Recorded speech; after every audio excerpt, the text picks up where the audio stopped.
Welcome to Creating with Creators, episode 2. Today on the show, I have a photographer by the name of Glen Wood. He started out doing a lot of concert photography. So, Glenn, could you give us a quick introduction of who you are? Sure, Jonathan. Thanks for having me. So I'm Glen Wood, actually a friend of Jonathan's. We've done some photography together. We've gotten to have a relationship, but I've known his family for quite a while. We've all grown to love the passion of photography, although we're branching out into different areas, Jonathan, and video for you. But we all started doing photography together. Nice. So, what did you actually officially start with as, your photography career? Geez, I started, on an accident, Jonathan, probably about 7 years ago. My daughter made the field hockey team in high school, and it was a little hard to take pictures with an iPhone from far away. Especially, what kind of camera were you working? Just the regular standard iPhone camera back then? Well, I didn't have one. So when she Okay. made the team, I knew I needed to go get one. I knew nothing, absolutely zero about photography at that point. And, a couple $100 is a lot of money. Fortunately, a friend of mine who probably did the same thing a lot of us do, invested a lot of money, $800 in this high-end camera, had all these buttons, didn't know how to use it. They wanted to get rid of it. So I bought it from them for $400. Nice. And I went out and bought a lens that I thought was good at the time. And I was on my way. And I was taking, hundreds of pictures of my daughter and her team. And it was amazing. Fortunately, in the day that we live in today with YouTube, I know there was a lot more you could do with it. So I'd get on YouTube and look at videos and I'd be like, oh my gosh, how did that guy make the light streaks like that? And I got to go try that. And had that guy make that picture where he's jumping off a building, and like anything, you kind of just jump in there. And next thing you knew, I was just totally in deep with it. I wound up buying another lens after that because I didn't know what I was doing when I bought lenses, and I bought one that I thought was inexpensive, would do everything, and it didn't do what I needed to do, and I wound up spending twice the amount of money. But long story short, I got hooked immediately on photography, and it just rolled from one thing to the next thing to the next thing. And, here I am, thousands of dollars in debt, loving every minute of it with all the cameras that I bought, lenses that I bought, and flashes and strobes and places that I've been.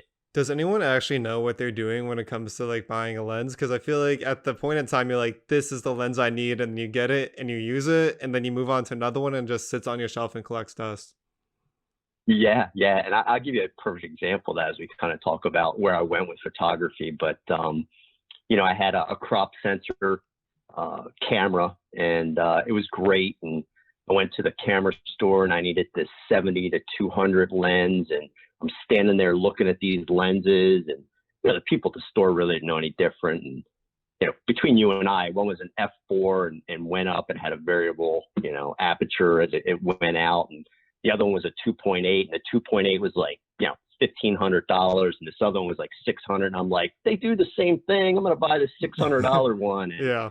so now I own a $600 one, and I own a $2,000 one, and I probably should just bought the one up front. But lessons learned. Right. So yeah. So I just fell in love with it, Jonathan. And fortunately for YouTube, it let me go experience and learn probably stuff that I would have never been able to learn. I'm sure you're spending hours and hours on YouTube learning from your followers and the people that you follow to learn how to do editing, right? So it's a great world that we live in. And I got hooked, and I got hooked big. So after being bored with the sports thing with my daughter's local thing and learn how to use the camera, I think all of us, we love music. And I was fortunate enough to have a very good friend of mine that I worked with in Philadelphia. And I had mentioned to him in passing one day that, oh my God, I'd love to shoot a rock band one day. He's like, oh, Glenn, I can do that for you. It's not a problem. I'm like, yeah, sure. Right. Like, what's this guy going to do? And he's like, be in Philly on, December, I think it's like 28th or something. It was like between Christmas and the holiday. And this band plays at the Electric Factory in Philadelphia every year at the same time. He's like, just stay overnight. We'll go. I'll get you backstage. You'll be able to shoot the show or whatever you want to do. And, so I'm feverishly on YouTube looking to figure out how to shoot a show. And that's where I wound up, going that. 2.8 lens that I needed. And, I did that show and I was hooked, and the hook just got even deeper. And it was amazing. It was a band called Get the Lead Out. They're like one of the probably national top 2 Led Zeppelin cover bands. They've done a documentary at Red Rocks, stadium that they did for like NPR. They tour the country every year. Great group of guys, and gotten to know them really, really well and done a lot of things for them. But that was my first opportunity, and it was amazing. And one of the things that kind of when I got into it was I wasn't like a mass, shoot and just fire kind of guy. I did a lot of pictures, but when I went to go do the pictures, and still today, I'm a big editor. So I don't over edit the pictures, but you can see in some of my work that I do, I take the time to take like 12 pictures and make them really, really good versus posting 50 pictures that I just took at a concert. Right. And that's me very well, because a lot of bands have actually seen my stuff and have actually gotten in touch with me, and I've gotten other opportunities to do some other things. So, that one show got me hooked, and I'm like, oh my God, how can I go do this on my own? How can I go shoot other shows, and how can I do these other things? And I had this list of bands that I wanted to be able to shoot, some of my favorite bands, some bands that I never even knew before, music that I've never been exposed to. And it just cascaded. And geez, I spent probably 4 or 5 years doing concert photography. I think I'd shared with you, I went many years ago to see a concert with my son, who's now in his 20s. And there was a band called Breaking Benjamin that opened up for one of the major acts. And I'd never seen the guys before and absolutely loved their music. I think they did, one of the songs for, one of the Xbox games or something like that. Guys were absolutely amazing.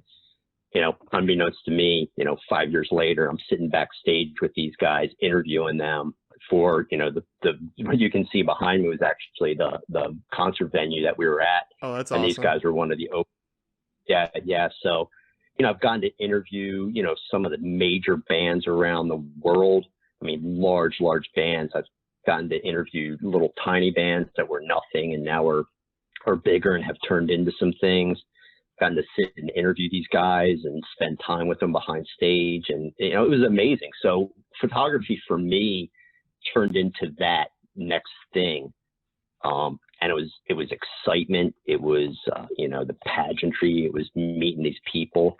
But, it lacked that creativity. Like I had shared with you before, when you go to the show, there's very little creativity that you get. You get in the pit, you get 3 songs in the pit. If you're fortunate enough to get an all access pass, which I've had before, then you can wander around the venue. You can go backstage. You can shoot from the sides of the stage. You can get up on the drum risers if you know the band well enough and do some shots, with things like that. But typically you get 3 songs and you're out. So you're in the pit with like 20 other people. You're just blasting pictures. And then you get out, and ultimately we wind up with, like I did 5 years later, probably shot over, 300 bands. I've got thousands of pictures, a couple hundred that I would really, say are amazing shots that I got. And, the excitement kind of wears off a little bit. And then you're like, I really love photography, but I wanted that creative aspect to it. I wanted to be able to, do things like with lighting or, edit things a certain way or do a composite. And I pushed myself into that portrait photography. And that's a more intimate kind of photography as you're, used Right. to, Jonathan. You're doing a lot of stuff your own. And you get to pose the people. Sorry to cut you off, but before we actually transition to that kind of stuff, could we dive a little bit more into the specifics of the concert photography?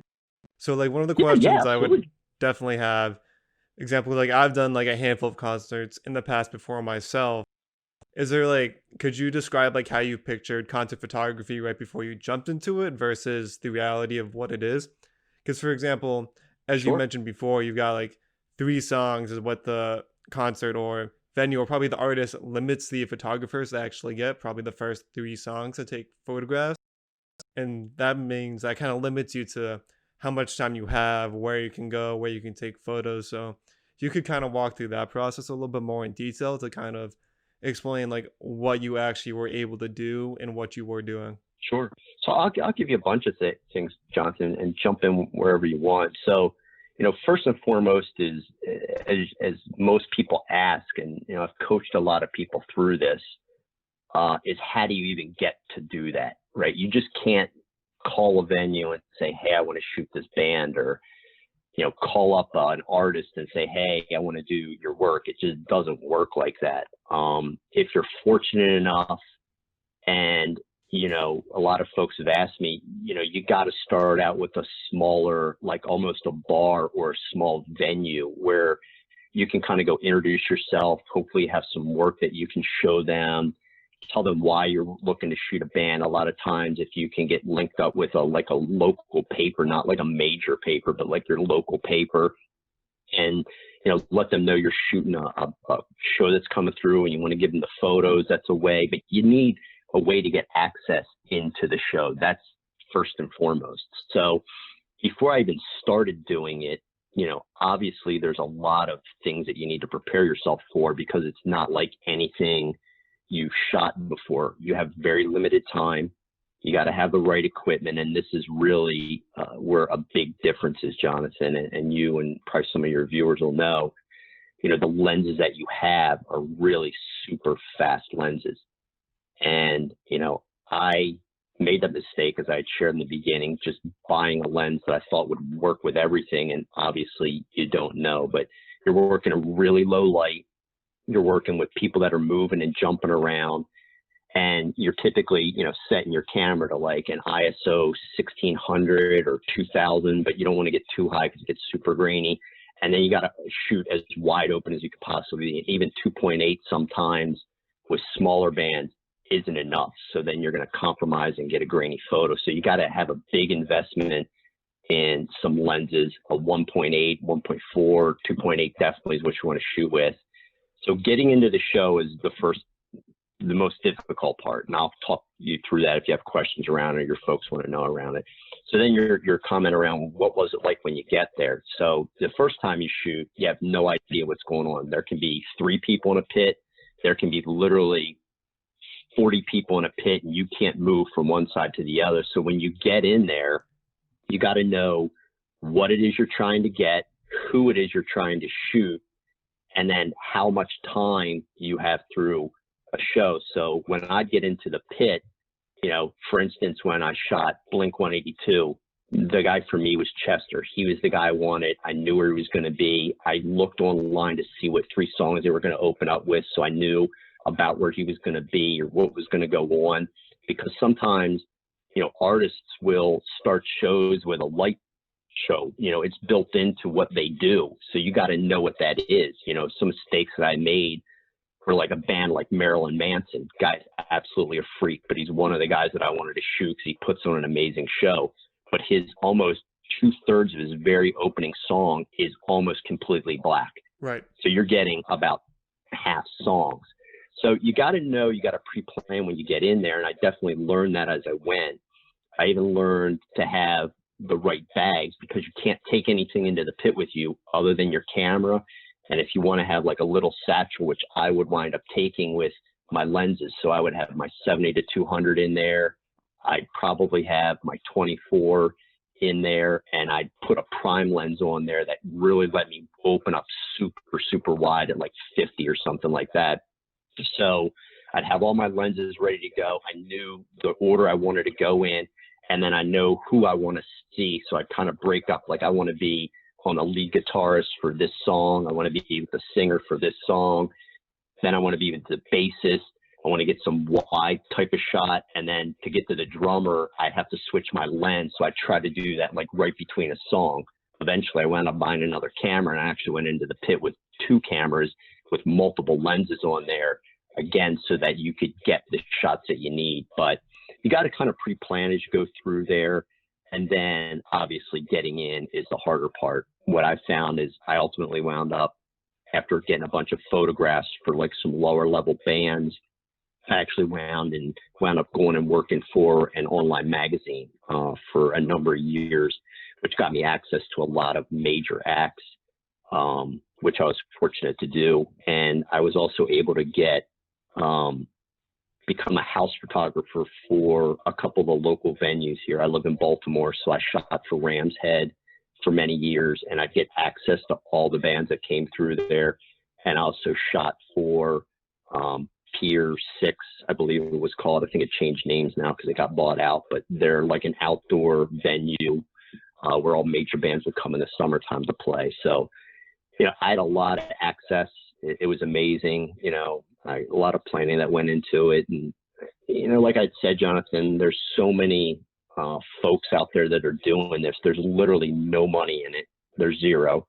I think in all the time that I was doing it, I probably made maybe $800. I made a ton of friends, but you're not going to do it to make money. There's very few concert photographers today.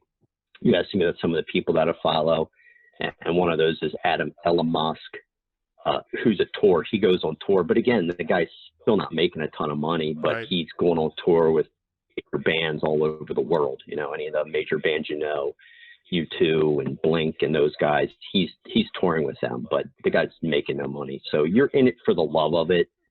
But like I said, after a little while, it's not creative and kind of gets a little boring. So Right. I have a list of a few bands left that I want to shoot. So I'm kind of a snob right now. Of course. And if I can get them, I'll go shoot them. But if not, then, you know, I'll be waiting. Yeah.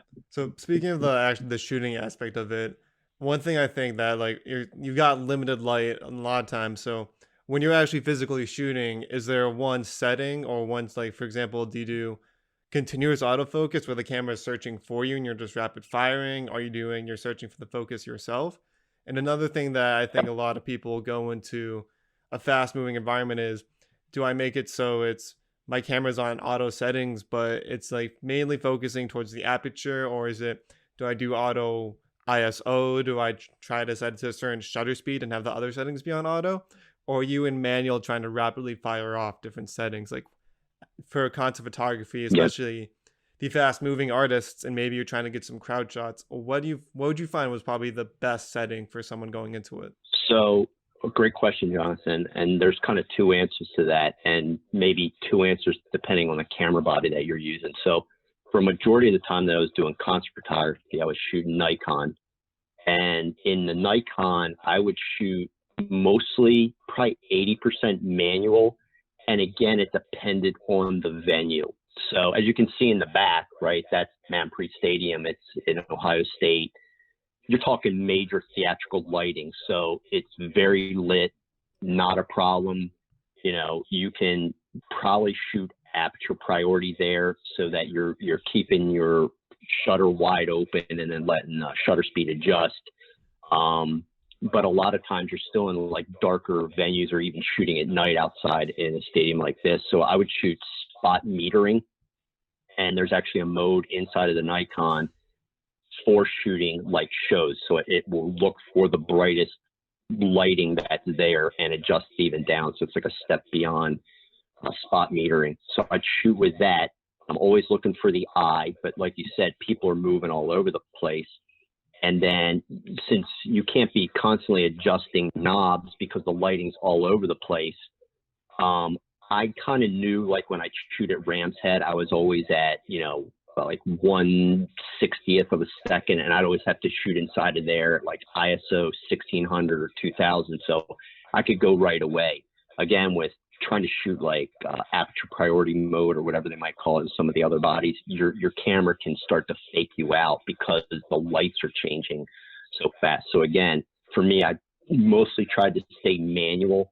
I tried to stay within that, you know, editing dynamic range that I knew I could be in. So if it got a little too bright, I was okay, because you can do post, bring it down, or if it's a little too light, you can bring it back up in post. But that's the way that I had to shoot. And then obviously for the newer body that I went with, I'm shooting with Sony now, they have the auto eye focus, which is amazing. So it's taken that, like looking through the thing, trying to keep on a person's eye out of the equation because it's doing it for you, has made it much simpler. But I'm mostly still shooting manual or aperture priority. And as you know, Jonathan, with when you're shooting that wide open, the depth of field is not that big. Right. It's a huge, you're right up against the stage in a small venue and it's dark and you're doing that and you're trying to take a picture of somebody. If you don't get it right on their eye, you're going to have the mic in focus and the rest of it's going to be blurry. So it's definitely an art. It definitely takes a lot of time and training to get used to it. Is there like a certain body part again, you try to focus on to make sure, like, were you always like trying to track their heads, or were you aiming for more of like a general chest area? Always their eye, their eye, because that's the part that's, the part that you want to be in focus the most. That's where the light is going to be the most bright on the person. So it's always the eye. And again, the Sony's made it way, way easier. I don't have to look through my, lens finder and constantly try to track somebody that's moving all over the place. So yeah, always the eye, 100% of the time. And then if you had to pick, let's say you could only have one lens, like let's say you're buying your lens for the first time for this kind of photography, what would be your best recommended lens? Would you be like trying to go super wide, or would you be trying to find like a lens that's at 2.8, maybe goes 24 to 70, like a lot of basically the middle of the line lenses? Or are you trying to find that one special lens where you can get top-notch shots versus some standard ones? Yep. So again, depending on the venue, great question. Like a medium-sized, like professional venue, like a Ram's Head, or an equivalent that you might have up in Boston, where folks are paying a lot of money to come see a normal show. That, if I can only take one lens in there with me, I'm going to take my 24 to 70, 2.8, or I'm going to take my 70 to 200. And the only difference with that would be is how good of a picture do I want to get of the drummer? Right. No offense to the, but they're stuck behind the rig. He's so far back that it's just like exactly. But again, if you're the 70 to 200, you got to be to the edge of the pit to get a picture of somebody that's right up close to you. So right. I'd probably go 24 and then crop in on the drummer if I had to. Nice. But definitely a 2 point. And if I don't know, maybe I'd go with a 51 point, something, and if it was going to be a dark venue. But yeah, that's some great advice, Glenn. I really appreciate that. We're just going to take a quick little break just to stretch our legs real quick in this very sit down formal podcast. So we'll be right back with the show. Welcome back to the show, everyone. Before we leave our concert venue, before the band plays its very last act, Glenn, do you have any stories or any artists you met that really make you think, like, I can't wait to tell someone about this one day? Or is there anyone out there that you were thinking, wow, this person's completely different from how I perceive them from what social media and the news kind of made me perceive about them? Yeah. So that's a great question, Jonathan. So, when I got into it, I had a list of all these bands that I wanted to shoot. And I think I've checked off almost all of them. I've done Blink-182, I've done Motley Crew. I was fortunate enough to do Linkin Park before Chester died. I always wanted to do Marilyn Manson. Slash was one of those guys, and I got to shoot him with Miles Kennedy. Unfortunately, I didn't get to do him when he was with Guns N' Roses, but I did do him. But my one time, if I want to do fanboy, and probably even still today, was Nikki Sixx from Motley Crue. Was always on the top of my list. And fortunately, I was able to shoot Motley Crue on their farewell tour, which apparently wasn't their farewell tour because they're going on out. So, but nonetheless, I shot those guys on their farewell tour. And actually, I got the double dip there because I got one of probably my best shots and probably most well-known shots that was out there. But I did get to interview Nikki Sixx for a while. I got to shoot the band, which was certainly a major thing for me. And to your question is, maybe with Nikki, but I think with all rock bands, I guess today, like I always had this vision, I think and most people do, of this amazing, glamorous lifestyle, and it was just chaotic and crazy. And I'm sure it is for those guys all the time. But I think what I really found out was, I think all the bands, or should I say all the bands that I've interviewed, like there's just a lot of downtime for these guys. And they're just, for the most part, these big band guys today are just mostly normal guys. Right. They hang out, they play video games in the tour buses, they skateboard in the venues before they do the meet and greets at night. Nicky's probably obviously older. One of the things that was real interesting about him is he's a photographer himself, if you ever wanted to go out and look at some of his work. So we got to talk.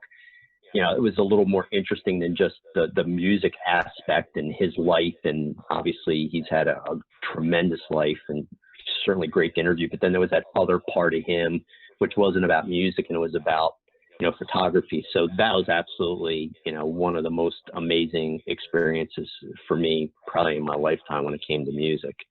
That's been great. And then actually when I did shoot their show, I wound up shooting Alice Cooper. They were the opening act. And one of my favorite, which I'll actually bring up here, Jonathan. Let me just bring this up for you. One of the shots that I did get in that show wound up being one of the shots that was actually used by, which is here, the great Nita Strauss. Pretty from actually shot that show at the Motley Crew tour, and I posted it online, and her agent actually called me one day when I was at work, and they asked if they could buy the image. And we talked about what the price was, and like I said, there's not a lot of money in it, but what I did do is I said I forewent the fee that they were going to pay me, and I actually got to meet her. And I sent her I actually sent her that photo, and she sent me a bunch of stuff back. And I actually have it right here, but this hangs in I don't know if I can, let me take that off there, Jonathan. Yeah, I can't see it at the second. I actually, she uses it for all of her tour stuff. So, if you get something signed by her, it's actually the photo. So anyway, she uses it for, oh, there you go. I think Nice. That's it. Now you can see it. This is hanging in my office. She signed it and sent it to me. So, it's one of my little trophies that I've got. And I've got a couple other ones that were signed by some bands that I have. So, it was great meeting him. And, I'm waiting to do, the last couple bands that I've got on my checklist. So, as you mentioned, there wasn't a ton of revenue in concert photography for you.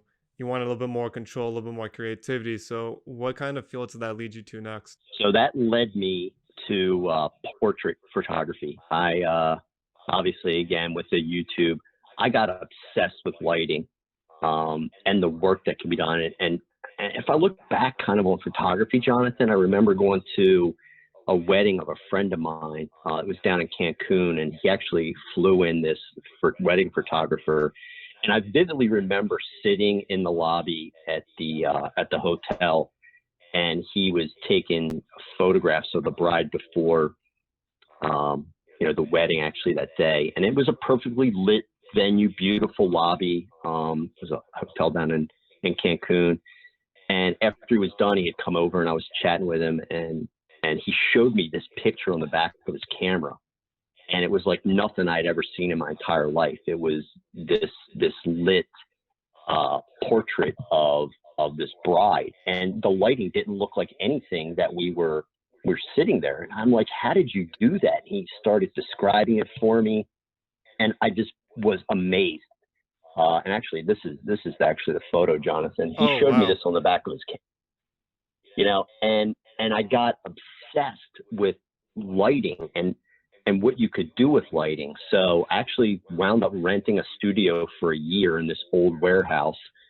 They had all the lighting in there, professional lighting. And again, I had no idea what I was doing, but I wound up finding, some models that I wanted to shoot and different people that I wanted to shoot. And I just got obsessed with learning the process of how you take a photograph with, strobes or flashes, or manipulate the lighting to make it look beautiful. And that's where the creativity part came in. I was able to spend time and create the mood that I wanted, or have the person, pose the way that I wanted to have them pose, or, you could do whatever you wanted. And it was absolutely amazing. And I still love it and struggle with it today. And I'm much, much better than I was, but, certainly have never taken a shot like, Aaron Draper, who that's the photographer who took that picture. And I still chat with him today. He teaches at Chico State out in California, but I just love that. Like, and I'm still today obsessed with it. How much trial and error like how long did it take you? Because the problem is you can't just jump right into this and get a shot like that, because as we both know, with a lot of lighting, it's all about the placement, and then you got a lot of reflectors, balancing, diffusers, harsh lighting, soft lighting. Then you have to worry about the different Yep. color of lights interacting with each other. How Yep. long, like, would you say it took you to figure before you really figured out how to get a good shot with all of the different things you had to consider? So it probably took me a couple of months just to understand it. And then I actually did spend time speaking to Aaron on the phone, and he talked me through the setup. So once I understood the setup, then I could kind of get the light the way that I wanted it to look.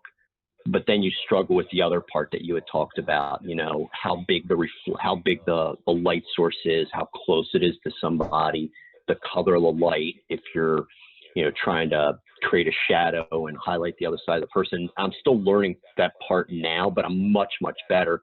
I could probably get close to that photo, probably not super close, but close enough that I could probably post, you know, edit it and make it look the same. But he got it right in the camera, which is absolutely amazing. But I love it. That is like my passion even still today right now. And again, it's because the creativity that goes with it. So, you know, I'm looking to get in the studio. I have two other models, you know, that I'm working with right now, that I have a couple things that I'm working on to kind of take it to the next level for me, which is kind of creating composites. So you kind of fake the picture and get some other pictures and manipulate those pictures together to turn it into maybe something that it wasn't, you know, but Right. it's what you kind of remind a little bit. So kind of in that world, what would you say is like what would be level one? Like someone, because the thing is we've got all these lights that if you don't build them on yourself, you could be spending hundreds or maybe even thousands of dollars on lights, lenses. Then you also have to think about the space that you have. If you don't have a space set up at home, then do you rent a studio? Do you try to fake a studio? What would be like your recommendations for someone who's starting off at level one and may not have a lot to work Yep. with to start off? Yep. So a couple things there. You don't have to have a studio, which is one of the things I didn't know. I just did it because everything was there. It was big. It was like a big workspace that you could kind of do a bunch of things in. But knowing what I know now, you could do kind of the same things at home. All you need is an open area, whether it's your garage or an empty room in your basement. The thing that you absolutely have to invest in is an off-camera flash. You can't just stick the flash on the top of your camera, point it at the ceiling, and get the light. You're going to get a picture, but if you're trying to create some artistic work like this picture behind me, you're not going to get that. It has to be an off-camera. And then you might want to invest, like you did your do-it-yourself thing, Jonathan, with your lighting. You know, you want some kind of a softbox. So you can either create that yourself, or you can invest in something that doesn't cost a lot of money, like maybe $40, $50. I think one of the light stands that you used for your thing, I used for my first softbox that I got. But you got to get the camera off the flash off of the camera. And then the other nice thing is if you want kind of a background. So, you know, I have two. I have got just a big white kind of sheet that's thicker that I can hang in front of my sliding glass door, and I've got a black one. And believe it or not, just with those two colors, Johnson, you can pretty much you can make white become colors by bouncing a color off of it, or even using a constant light source with a gel to make it purple in the back, Right. and then use the flash person. But you can do a lot of do-it-yourself stuff in your own basement. You know, I did. Again, I'll go back to I don't learn my lesson, so apparently I did this in Flash too. But you know, I wound up buying an expensive Sony flash, and I didn't know what I was doing with it. And wound up buying a strobe, and now I know what I'm doing with that. So I probably have a box full of flashes that didn't do what I need them to do.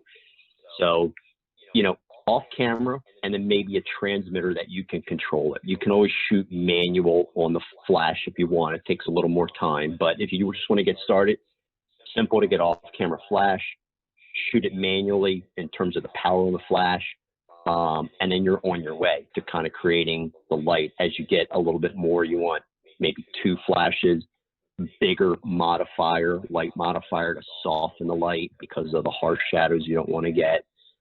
And then maybe a flash controller for the top, where instead of running over to your flash every 2 minutes and adjusting it, you can just control it real quickly from the back of your camera. Right. So, but I love it. Outside, inside, venues, wherever you might be, it's amazing.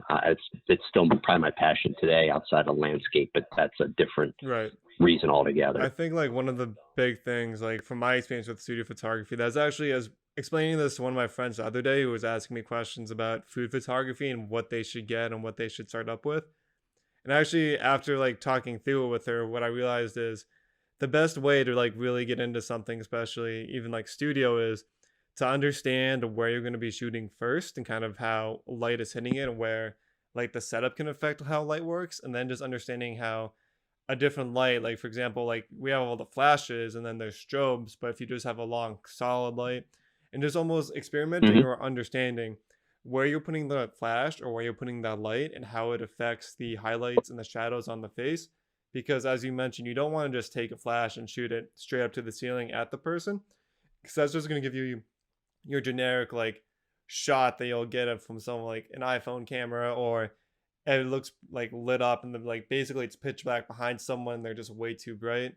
Being able to take it off the camera, as you said, and move it around will let you be able to see how light falls differently on someone's face and the environment around them. Sure. I think the biggest struggle and the thing that scares people the most with flash, and there's a person we know that will go remain nameless, and I've showed them how to do flash, but it's tough because you've taken that triangle we're used to, ISO, aperture, shutter speed, and you're throwing another thing into that, and the thing you're throwing into that is partially controlled by 2 other things, but has nothing to do with any of the other pieces. So, the thing that really struck me right away once I understood it was to set your ambient light the way that you want it. So you get your camera set up with your ambient light, and then you add your flash in there, knowing that the only thing that's really going to possibly adjust that is the power output from the light, the distance from the person that the light is, and then there can be a slight variation with your shutter speed and your aperture to adjust the ambient light in the back. But it's way more complex even with one light. But once you understand the process to go through the setup, like the world is your oyster and you can do anything. I mean, I don't think people really realize when they look at photographs, either professionally or on a magazine, just the amount of work that went into creating something that you don't visually see, but if it wasn't done the way it was, you notice it. And that's probably the beauty of photography. Is you want it to be, you want to be pleased by the photo you're looking at, but it doesn't want to be overpowering that you were like, oh my God, I saw exactly what they did, the secret sauce behind it. Exactly. So, I think like the biggest challenge with like the most successful photos is outdoor lighting, and it looks perfect because that like a photographer knows there's no way they did that without a bunch of flashes around the person. Because if it's a nice, beautiful, clear day, like the light on the model in the photo is not at all how it was if you didn't have any of the flashes, none of the lights, even maybe none of the reflectors all firing at the same time. Right. Because I think like one of the biggest struggles, I think everyone that gets like starts using flash, because I knew I experienced it the first time I tried to use my strobe light, is when you think you've set it up properly, and then you take the shot and it's way too bright, so you change the setting, and then you take the shot and then it's way too dark, or it's super bright in one spot, and it's one of those things that definitely takes a few attempts to really get through and understand what's going on in camera. Oh, and then they just make it more complex with, do you shoot it in TTL or do you shoot it manually? And there's a whole argument between those two kind of things, but it can be extremely frustrating and extremely rewarding. To your point, Jonathan, I remember taking a photograph of a gentleman. He had these like amazing like tattoo sleeves, and they were just so cool. And we were doing it in the room, and I I wanted to get this perfect lighting. I could see it in my mind. And to your point, I got the ambient light set up and I had my light box close to him, and I took the picture and it was like bouncing off the wall and you could see the stuff in the background. And so I'm like, oh, I'll just move the shutter speed down. And it's like this, you get into the cycle of changing these things. So you got to really kind of know what you're doing. But now that I got that, like I can create some really wonderfully lit photos that don't look like they were lit, but I'm manipulating them the way that I want it to look. And it's like, there's nothing better than that for me right now. Yeah, I think also like one of the big things about that is you don't want the client to see that you're panicked about it too. Because what I've realized is it's just like so they be like once you like start taking the photos and someone sees like all the equipment and stuff you're doing, they instantly have faith in you, whether you really have a lot of experience with it or not. Fake it till you make Right. it. I roll up to a wedding with 3 camera bodies, a strobe, couple flashes, and 2 people to hold stuff, and I look like I know what I'm doing. When in reality, it's just like I just move 5 steps to the left. Oh, now the shot looks perfect. Don't worry about it. I'll fix it in post. Yeah. Actually, quick tangent. Exactly. How much? I think one of the hardest things that people do is like they're like, oh, I can just fix that in post. But then the problem is, if you get into a habit of that, you literally pigeonhole yourself into hours of just editing the same shots over and over and over again. So one of the biggest things is that it's the most you can do in camera as you take the shot works out best, because even if you say you can edit in post and you can kind of make it work nice, it just some things can't be saved in post, and it's hard when you have to deliver photos to a client knowing that you said you'd be able to take care of it and you actually never could. Right. And to that point, Jonathan, you really got to believe in your equipment. You know, a perfect example of that is, you know, the Sony body that I use, you know, it's got the backlit screen on it so I can see the pictures. And, you know, for a while I was powering down my flash because it looked so like it looked blown out, right? And I wasn't using the histogram. And then I get home and I'm looking at these photos and they're like dark. They're probably a stop and a half underexposed. But when I was looking at them on the back of my camera, I'm trying to shoot a picture based on what I'm seeing versus believing in what the numbers were. So, you know, I'm definitely a believer. I have a light meter. I definitely believe in the light meter now. Although when I look at the back of my camera, I'm like, oh my God, this looks like crap.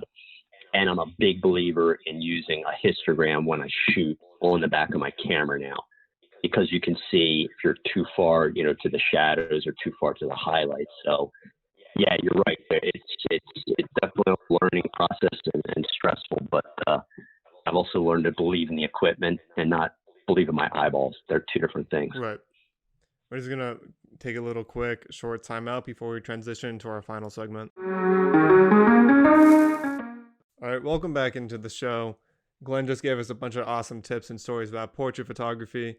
Now we're actually going to transition to what are you doing now in the photography field, Glenn? So, you know, probably like everybody else, Jonathan, before this pandemic, it was landscape. So I guess I do the holy trio: portrait, landscape, and, you know, concert there. But, you know, as much as I love the creativity of doing flash and portrait, I absolutely love landscape photography for a whole set of different reasons. You know, the absolutely amazing places, geez, I never thought I would ever imagine being able to go to, the people that I've spent time with, the things that I've been able to shoot and see in a totally different light than, you know, for example, you know, going, you know, on the trip this past February for everything shut down, we went out to, you know, Arizona and got to shoot the wave, which very few people get to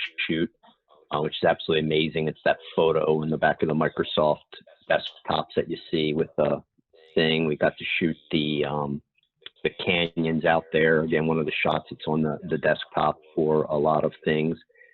You know, I've been to, you know, Iceland actually with you a couple of times, and, you know, I'm still chasing the northern lights over there, so I haven't been up to it. But I love landscape photography. That's all about composition and, you know, composing your shot and spending time trying to find that perfect setup. You know, my wife laughs probably the three of us, when I tell her the stories that I'll go and sit in one place for 2 hours. Right. And, most folks just up, take a picture with their iPhone and they're off, and I'm looking for the right light and the right angle and the I get a lot of friends that are like, oh, we'd love to travel with you. I'm like, no, you wouldn't. Because you think you see my work and you think like, oh, we'll go to that place and you'll take the photo and then we'll go to the next one. I'm like, I'm there for like 3 hours in the same spot. You'll be so miserable watching me do this. right, like the behind you. Like I went with my wife, and God bless her soul, she's absolutely amazing when she goes with me and she lets me do what I want. But this was in Paris, and it was up by Sacré-Cœur, and it was raining, and it was a wide shot, and I had to wait for the perfect time, and it was different lighting, so I had to bracket it. And I think it was there probably like well over an hour and a half just getting the photos I needed to take the one shot that's behind me. Yeah. And people just don't, but I love it. Like I love it. You and I going to those ice caves was probably like, I have that picture of you. It's on the background, and you're taking a picture of me. I'm taking a picture of you, and there's those two giant holes behind you from when the water came in. And Something about like the landscape photography is like once you get like the shot, you're like, you feel that like adrenaline pump through. You're like, I love this. Like for me, it was the Iceland trip I went on with my dad before the one we went on with you, where he wanted to go back to the same exact spot because he was jealous of the photo, but the shot of underneath the bridge by the glacier lagoon, because I took it last time when he was cooking dinner and he totally forgot to take it, and then he was just jealous of it for like a year after. I think that's probably the main reason why we went back to that same spot, just to get that shot for him. So do you actually, Glenn, do you have a shot that you remember on like one of your first trips that like, what was your first landscape shot that you realized like, wow, this is something I really want to dive into? so probably for me was probably when I went to Iceland the very first time, and we went to Icy Beach. For folks that don't kind of know what that is, it goes by different names, but it's that exact same place that you went with your dad, Jonathan, where there's that glacier pond, and the glacier runs down, and as the ice melts, it flows out of this channel into the ocean, and the ocean pushes these large chunks of ice back up onto the shore. So there's this whole long stretch of the shore that has, depending on when you go, what times of the years can be, sizes of ice, this to sizes of ice that's in a car, the size of a car. And I remember getting up early in the morning and going to take those photos, and it was the most amazing thing that I ever saw in my life. And the sun was coming up, and there's these giant waves coming in, and these giant icebergs there, and I'm like, this is what you see in like a magazine. Yeah. It's absolutely crazy. This is actually Icy Beach. You can see the waves crashing, but the giant ice that's back there. And don't ask me why there was a guy with skis, but it wound up being a cool picture nonetheless. But the ice was so clear, like you could just see right through it. And I got this photo of the sun coming up, and I put my iPhone behind the ice to have the light come through it. And the sand is perfectly black, very small grain, and the water's coming in. It's kind of a time lapse with the water kind of coming out behind it. And I have a giant metal print, and it hangs in my daughter's bedroom. That's But that's awesome. where I'm like, it's just absolutely crazy. And being in the slot canyons in February, when I went there, you can't shoot in those, Antelope Canyons anymore, right? Which is where everybody wants to go, nor would I want to go there with 400 people, even before the pandemic. But you can't get a good shot there. So we did some exploration and found this other place called Canyon X, which is kind of right up the street. That all those canyons that are out there are owned by, their own Indian reservation. They're owned by families. But Antelope Canyon is actually one giant canyon that runs across multiple properties. So there was a new one that opened up, and me and this other photographer and the two Indian guys that we had were in this slot canyon for like 8 hours. That's awesome. And we were the only two in there.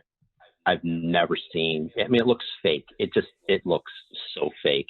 Did it remind you of Um, all of so, Peter Lick's ghost photo, the one that sold for like $6.5 million? yeah, yep, yeah, that was that. He took that in one of the slot canyons out there. So we were in one of those similar ones. He was different time of the year. That's why the light was coming down. But you just stand there in awe. You're just, you're exhausted by the time you're done. But then you get home and it's like sifting through, just a bag of Halloween candy Yeah. looking for that nugget that you can just like so just jacked up about it. So It's when you're actually amazing. sifting through and you're picking the ones out to edit, like for your editing style, anytime I look at one of your photos, like I feel like I can really feel the texture of the entire photo with my eyes.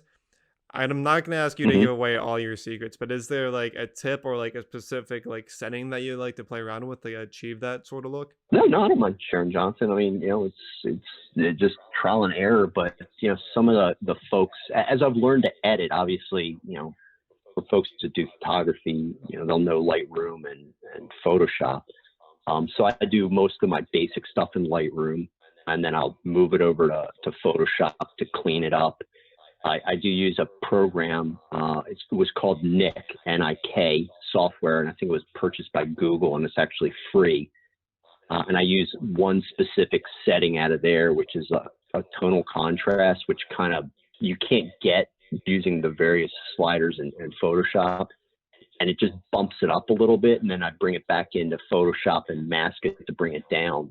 And then the other piece that I've really been using, because as you know, Jonathan, doing some of the photography we do, you've got very wide dynamic range in lighting. So you can either shoot bracketed and then put it together, and it becomes tricky to kind of meld that. But I've been using some new photo editing tools in Photoshop. It's a TK Action photo set that you can load right in, very inexpensive, but you can do things like luminosity masks. And that really allows you to do targeted controls of lighting. So between the tonal contrast and luminosity masks, I kind of get that view that I want, where you don't get a blown out set of area, and you can control the highlights. Right. And it's taken a while far away from where I'd love to be. There's other folks like Sean Bagshaw and Nick Page that are guys that I watch all the time, and I'm like, oh, if I could just get a photo that looks like the Right. way that they edit it. So that's my quest right now, is to learn that editing style and get that next picture. So Never stops, man. is there another like what is the location like once things open up again that you have to go to? Like what is number one on the bucket list for you for landscape photography? I have a one and a two. Number one is the Faroe Islands before that becomes overrun like Iceland has. So that's definitely number one. And then there's this peripheral one that if we could make happen, we'll do, which would be to either go to a Arctic cruise that is like a large scientific ship, but it's modified, and they take photographers out. So they take you right up to the glaciers and these giant icebergs and onto the lands where all the penguins are. And you get to sleep in I guess you could call it glamping on a boat, Right. so to speak. That would definitely be a place. So that's one and two: Faroe Islands and Antarctic. Yeah. So right now for me, like my number one would be like if I could, I would really want to go check out Patagonia because I keep seeing pictures of that mountain range, and anytime I see someone in a Patagonia sweatshirt or hat, that's what it reminds me of. Even though the majority, like the frustrating part about Patagonia is that the majority of the people that wear it or represent it have no idea what Patagonia is.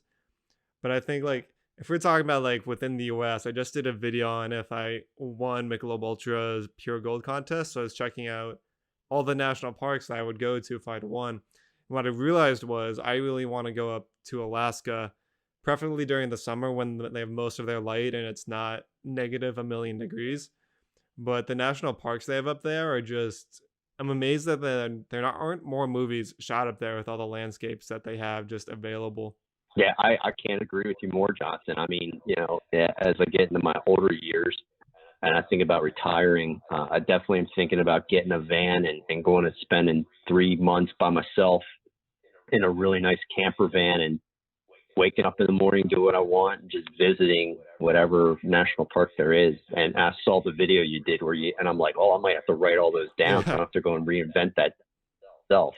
So if you made your own camper van, what's the one thing you would have to have in it that you couldn't go without if you were going to go do a year in a camper van? So I'm just getting into that in the YouTube. I think definitely for me, air conditioning, because I would not work well. I could go, gray water, whatever they call it. The toilet would be good, to have, especially if you're kind of do the whole out there where toilet in the shower. I wouldn't care about nah, that wouldn't bother me. I could go without a shower. Okay. What about hot water? Definitely a toilet. Yeah. The ones that I'm looking at, I think you can definitely fit all of those things in. The air conditioner, the basic baby shower, little toilet in there, and a nice bed, and that's all I would need. Yeah, that's a good. I feel like you need to be able to make the camper van as if you were stuck in your house, in the sense if you can live in your room with a bathroom, that's the way you got to look at it. I feel like a lot of times I see people trying to get too over the top and include giant entertainment systems or workstations, when in reality you probably won't be doing much with those versus wishing you had a shower, a bathroom, and a good place to sleep. That's all I need, bud. Yeah. A nice little place to lay down, work on my laptop. That's all I need. Yeah. One day that'd be the dream. But just to wrap this up nicely, I want to thank you again for coming on the podcast, Glenn. For people interested in checking out his work, his handle on Instagram is gwood99. That's GWOOD99. Is there any other place people could go to check out your work if they wanted to learn more? Yeah, all my concert photography, a lot of my landscape stuff's up on my website, which is glenwoodphotography.com. And it's GLEN, one N, WOOD, photography.com. Awesome. Appreciate it. And hopefully get a lot of people clicking in, checking out your work in the meantime. Thanks, Jonathan. And if you go to Patagonia, I'm going with you. Just call me up. I'll be there. Let you know. Just let me know. I'll try to limit the amount of hiking we do, because we both know that there's a photographer out there that just likes to do it for fun, which blows my mind. But we are who we are. Yeah. That's what drones are for, Jonathan. Yeah. All right. Until next time, everyone.